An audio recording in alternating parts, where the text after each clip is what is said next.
ஈரோடு மாவட்டம் கோபி தனியார் விடுதியில் அரசு அனுமதியின்றி மதுபானங்கள் விற்பனை செய்யப்படுவதாக தகவல் கிடைத்தது.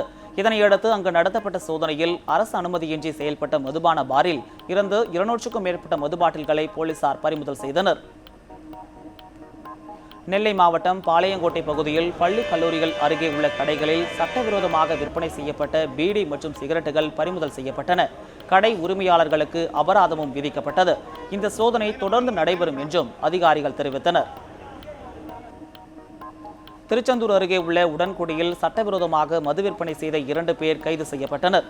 சோதனையின் போது 160 மது பாட்டில்கள் மற்றும் 3000 ரூபாய் பணத்தையும் போலீசார் பறிமுதல் செய்தனர். அகில இந்திய அளவில் திட்டமிட்டபடி வரும் ஜூலை 11ஆம் தேதி ரயில்வே ஊழியர்களின் வேலை நிறுத்தம் நடைபெறும் என SRMU தலைவர் ராஜா ஸ்ரீதர் தெரிவித்துள்ளார். நாகை மாவட்டம் மயிலாடுதுறையில் வேலைநிறுத்த போராட்டத்திற்கான ஆயத்த கூட்டத்திற்கு பின்பு செய்தியாளர்களுக்கு பேட்டியளித்த போது அவர் இதனை தெரிவித்தார். உலக இரத்த தானம் தினத்தை முன்னிட்டு புதுச்சேரியில் இரத்த தான முகாம் மற்றும் இருசக்கர வாகன விழிப்புணர்வு பேரணியை துணைநிலை ஆளுநர் கிரண்பேடி துவக்கி வைத்தார். இதனைத் தொடர்ந்து இரத்த தானம் செய்தவர்களுக்கு பரிசுகள் மற்றும் சான்றிதழ்களை கிரண்பேடி வழங்கினார்.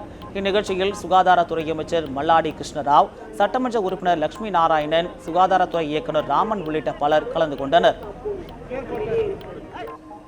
கன்னியாகுமரி மாவட்டம் மார்த்தாண்டத்தில் முஸ்லிம் ஜமாஅத் கூட்டமைப்பு சார்பில் மதசார்பற்ற இப்தார் நோன்பு திறக்கும் நிகழ்ச்சி நடைபெற்றது. இதில் சமய மத குருமார்களான பால பிரஜதிபதி அடிகளார், ராஜேந்திரன் மற்றும் ஏராளமான இஸ்லாமியர் கலந்து கொண்டு இஸ்லாமியத்திற்கான போதனைகளை விளக்கினர்.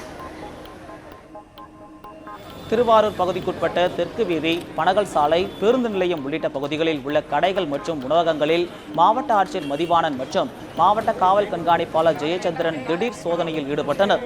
அப்போது சுகாதாரமற்ற முறையில் உணவு மற்றும் தின்பண்டங்களை விற்பனை செய்த கடை உரிமையாளர்கள் மீது நடவடிக்கை எடுக்குமாறு அதிகாரிகளுக்கு ஆட்சியர் மதிவாணன் உத்தரவிட்டார்.